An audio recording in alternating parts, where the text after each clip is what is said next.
हम लगभग आउटर पर खड़े थे, बस चाइना को बायकॉट करके विश्व गुरु बनने ही वाले थे कि ये गलगोटिया वाले चाइना का कुत्ता चुरा लाए वे। अब किस मुंह से चाइना का बायकॉट करेंगे? अबे गलगोटिया वालों, कीड़े पड़ेंगे सालो। ये भगवान क्या जुल्म है। तुम्हें चाइना का कुत्ता ही मिला दिखाने के लिए? अरे मेक इन इंडिया का बब्बर शेर भी तो दिखा सकते थे एआई समिट में। बात तो सही है। तुम्हें क्या लग रहा है मोदी जी से तुम अगर मेक इन इंडिया का बब्बर शेर मांगते तो मोदी जी मना कर देते क्या? वो किसी को देने से मना नहीं करते। ये बड़ी अच्छी बात कही आप। Modi loves Trump.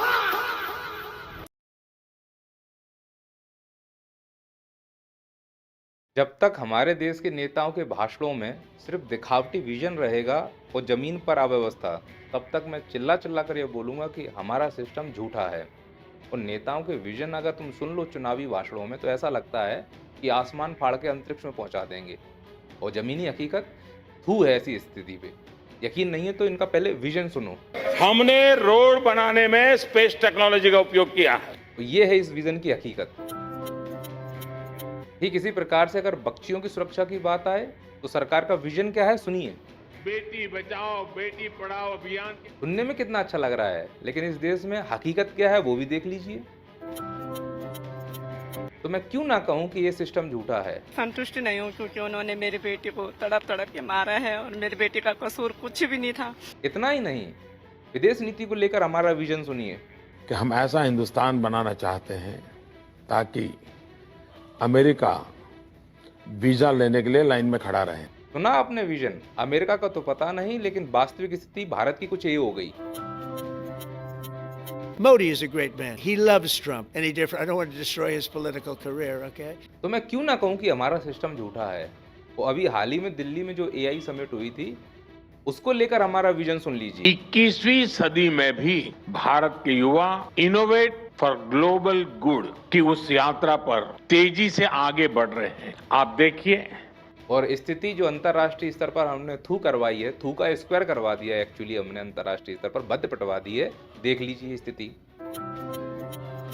इसकी एंड टू एंड इंजीनियरिंग से लेकर के इसका एप्लीकेशन सब कुछ यूनिवर्सिटी पे हुआ है, और ये इंडिया का पहला ड्रोन सॉकर एरिना है जो गलगोटियास पे ऑन कैंपस आपको देखने को मिलेगा। देखिए ये जुमला है। तो मैं क्यों ना कहूं कि हमारा सिस्टम झूठा है।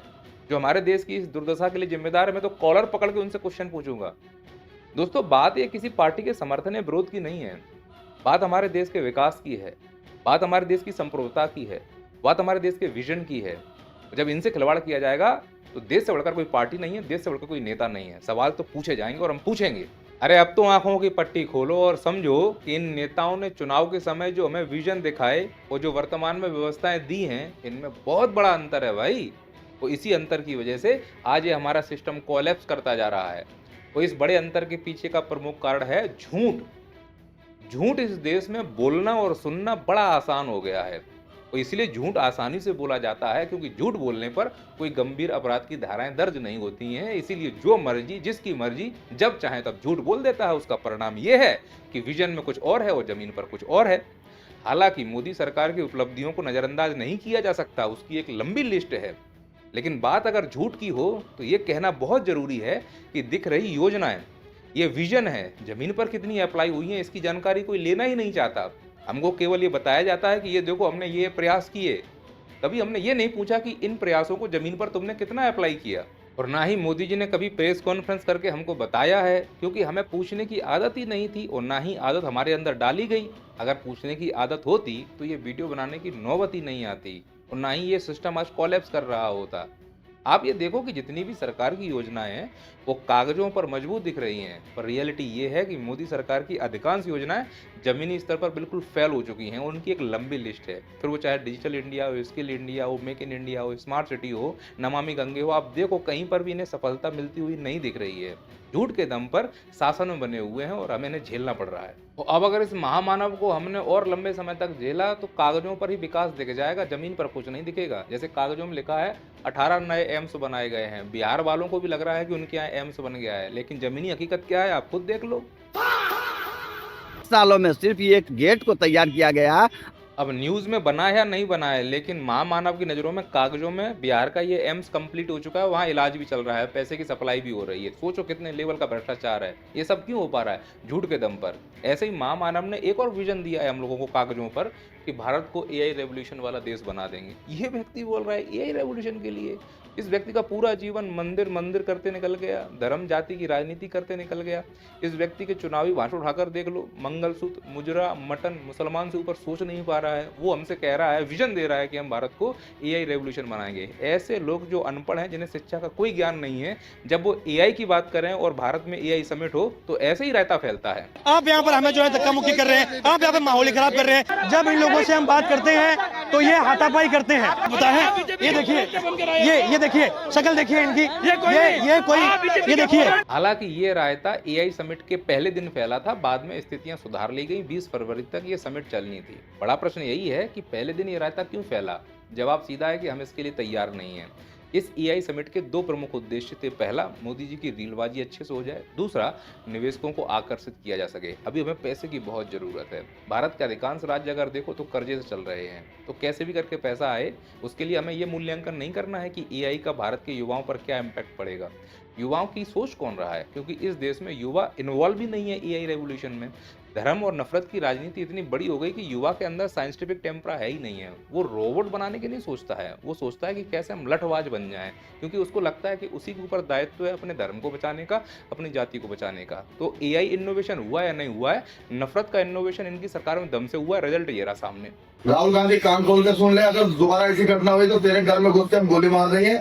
अब बताओ, ऐसे लड़के एआई में कैसे कंट्रीब्यूशन करेंगे? नफरत से भरे हुए हैं, तो इनके अंदर साइंटिफिक टेम्परा डेवलप हो ही नहीं सकता, क्योंकि इन्होंने मौका ही नहीं दिया। इसके बावजूद भी मंचों से जाकर पूरी दुनिया को एआई के लिए जागृत कर रहे हैं। वही बात है, कागजों में विजन दिखा रहे हैं कुछ इस प्रकार से। हम ये संकल्प लें कि एआई को ग्लोबल कॉमन गुड के रूप में विकसित किया जाएगा। तो मोदी जी ये सपने किसको बेच रहे हैं? सीधी सी बात है, उन लोगों के लिए नहीं जो लट पकड़ के खड़े हुए हैं। ये सपने बेचे जा रहे हैं उन लोगों के लिए जो मोदी जी के बहुत करीबी हैं, फिर वो चाहे अंबानी हो या अडानी हो, या वो यूनिवर्सिटीज जो इनको इलेक्टोरल बॉन्ड देते हैं,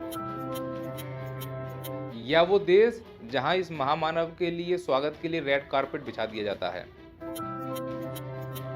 इसके बाद भी मैं उम्मीद कर रहा हूं कि मोदी जी के मुंह में घी शक्कर हो और कम से कम इस दफा मोदी जी सही बोल रहे हों और हकीकत में इस देश में एआई के लिए कुछ अच्छा हो जाए। लेकिन जिस प्रकार से शुरुआत हुई है, वो जो उनके विचार हैं, वो जो उनके लक्षण हैं, लगता नहीं है कि इस बार भी भारत की जनता को वो मिलेगा जो उन्होंने बोला है। हर बार की तरह धोखा ही मिलेगा, क्योंकि धोखा देना फितरत है इनकी, और ये धोखा देने की कला है दिन दहाड़े झूठ बोलना। तो इस देश की जितनी समस्याएं हैं, वो सभी समस्याओं का एक ही रीजन है, वो है दिन दहाड़े झूठ बोलना। खाया जा रहा है भारत माता को ये झूठ। और इतना ही नहीं, कुछ पाखंडियों ने हमारी भारत माता को अंधविश्वास की जंजीरों में ऐसे जकड़ा है कि भारत माता के युवाओं के अंदर का साइंटिफिक टेम्परा पूरी तरह खत्म कर डाला है।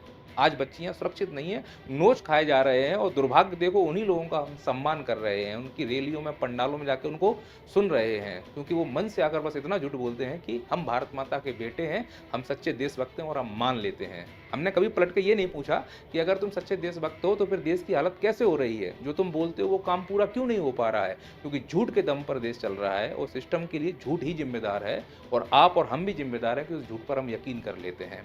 तो सीधी सी बात है, अगर झूठ को एक गंभीर अपराध घोषित कर दिया जाए, शायद तभी इन पाखंडियों की बेड़ियों से भारत माता को आजाद कराया जा सकता है। मैं कुछ सलाह देना चाहूँगा, अगर सरकार चाहे तो इस ओर काम कर सकती है। ये मेरी कुछ सलाह है कि झूठ को गंभीर अपराध घोषित किया जाना चाहिए। मार्को पॉलीग्राफ ब्रेन मैपिंग कानून बनाए जाने चाहिए। झूठी जांच पर गंभीर अपराध घोषित किया जाए। हर जिले में लाई डिटेक्टर पॉलीग्राफ लैब बनाई जाए। एडमिनिस्ट्रेटिव रिफॉर्म किए जाएं, साथ ही साथ एडमिनिस्ट्रेटिव चार्टर भी लागू किए जाएं। इसका फायदा ये होगा, कोई भी नागरिक झूठ बोलने से पहले 100 बार सोचेगा, नकली डॉक्यूमेंट देने से पहले 100 बार सोचेगा, फोर्जरी करने से पहले 100 बार सोचेगा कि भैया नागरिकता चली जाएगी। सेम यही पुलिस डिपार्टमेंट में भी होगा कि भाई अगर फर्जी कार्रवाई करते हैं, फर्जी एनकाउंटर करते हैं, फर्जी एफआईआर लिखते हैं, और अगर मालूम चल गया ये झूठ है, नौकरी जाएगी और सजा का प्रावधान भी होगा। ठीक इसी प्रकार से न्यायालय में कि फर्जी न्याय नहीं दिया जा सकता, इत्यादि इत्यादि इत्यादि। आप तो देख ही रहे हो ना कि आजकल कोर्ट के जो बड़े बड़े जज हैं उनके घरों में जले हुए नोटों की गड्डी मिल रही है। इसका मतलब है पैसे लेके न्याय बेचा जा रहा है। तो निश्चित तौर पर अगर इस देश को तंदुरुस्त करना है, सच में 2047 तक विकसित करना है, तो संसद से लेकर सड़क तक कानून स्पष्ट होना चाहिए कि बाकी सभी कानूनों में तुम्हें छूट दे दी जाएगी, माफ़ कर दिया जाएगा। झूठ बोलने पर किसी प्रकार की कोई कोतीहत नहीं होगी। अगर ऐसा हो पाता है तो निश्चित रूप से भारत माता को इन पाखंडियों की बेड़ियों से बाहर निकाला जा सकता है। लेकिन दुर्भाग्य तो यही है कि कानून बनाने वाले पाखंडी, न्याय दिलाने वाले पाखंडी, पालन कराने वाले पाखंडी। तो जब सब पाखंडी ऊपर बैठे हुए हैं तो झूठ के लिए कानून कौन बनाए? क्योंकि नीचे से लेकर ऊपर तक इस देश में झूठ ही तो चल रहा है। प्रधानमंत्री दिन दहाड़े झूठ बोलता है, अगर कानून बन जाए तो पहले वो लपेटे में आएंगे। तो कैसे इस देश को हम कहें कि पाखंडियों की बेड़ियों से बाहर निकाला जा सकता है, क्योंकि झूठ के लिए कोई कानून बनाना नहीं चाह रहा है। इसीलिए नीचे से लेकर ऊपर तक पूरी अव्यवस्था फैली हुई है। इसीलिए मैं कहता हूँ सिस्टम झूठा है, और इस झूठे सिस्टम की वजह से आप और हम लोगों की जान जा रही है। ये तो बेड़ियाँ जकड़ कर बैठे हुए हैं, कोई फर्क नहीं पड़ रहा है। तो एक ही डिमांड है कि भाई झूठ के लिए कानून बना दो, इन सभी समस्याओं का समाधान हो जाएगा। और जब तक झूठ के लिए कानून नहीं होगा तो याद रखना, ना तो अच्छे से न्याय मिल पाएगा और ना ही इस देश को विकसित किया जा सकता है। विकसित तो छोड़ो, न्याय की कंडीशन तो अभी देख लो। आप इस वीडियो को देखें।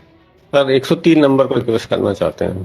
तो उसमें जल्दी क्या है आपको? सर 18 साल हो गए सर, 2004 का टर्मिनेशन केस है।